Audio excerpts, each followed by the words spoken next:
Волк не пускал полицию в избу 3 суток. Он сидел на крыльце, не ел, не пил и смотрел в глаза каждому, кто пытался подойти. Но когда дверь все-таки сломали, люди внутри нашли такое, что потрясло всю деревню.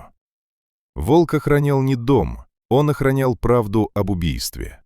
Все началось в глухой тайге, где стояла старая изба лесника по имени Иваныч.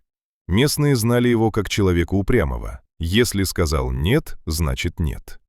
Иваныч жил один, если не считать огромного серого волка. Когда-то он нашел его щенком в капкане, вытащил лапу, вылечил и отпустил обратно в лес. Но волк не ушел. С тех пор они жили рядом. Днем зверь пропадал в тайге, а ночью возвращался к крыльцу и ложился у двери как сторож. Иваныч говорил: «Не мой он, просто сосед». Но однажды к избе приехали люди. Черный внедорожник остановился прямо у ворот. Из него вышли 2, племянники Иваныча, Глеб и Борис. Они улыбались, но глаза у них были холодные. «Дядь», — сказал Глеб, — «подпиши отказ от земли, мы тебе квартиру в городе купим». Иваныч только усмехнулся. «Земля не продается». «Тут курорт будет, понимаешь?» — продолжил Борис. «Большие люди деньги вложили». «А тут заповедник будет», — спокойно ответил Иваныч. После этих слов разговор закончился. Глеб посмотрел на него долго и сказал тихо: «В лесу всякое случается». Машина уехала. Через 2 дня участковому Андрею позвонили. «Дядька на связь не выходит», — сказал Глеб. «Съезди, проверь».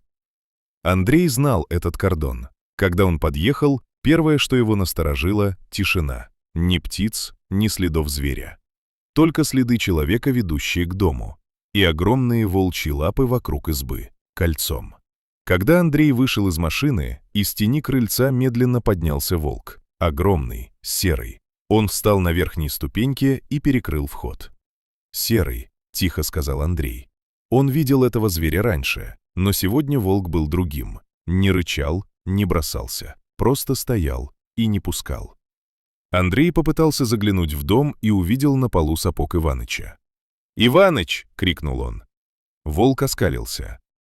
Это было предупреждение. Через полчаса приехала полиция и те самые племянники.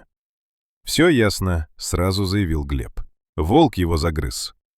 «Пристрелить зверя», — приказал начальник.